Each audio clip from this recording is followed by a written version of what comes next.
আইপিএলের উদ্বোধনী ম্যাচে গতরাতে মুখোমুখি হয়েছিল কেকেআর মানে কলকাতা নাইট রাইডার্স এবং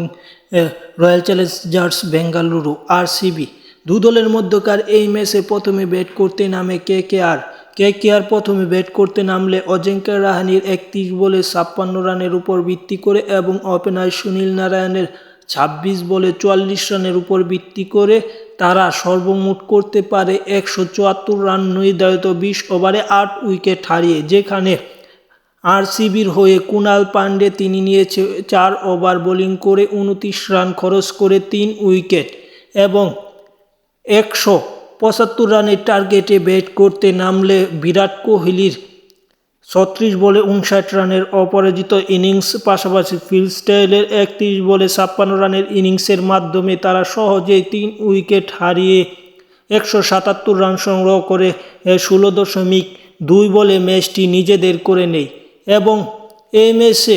কেকেআরের হয়ে সর্বোচ্চ উইকেট সবচেয়ে ভালো বোলিং করেন 4 ওভার করে 27 রান খরচ করেন সুনীল নারায়ণ 1 উইকেট নেন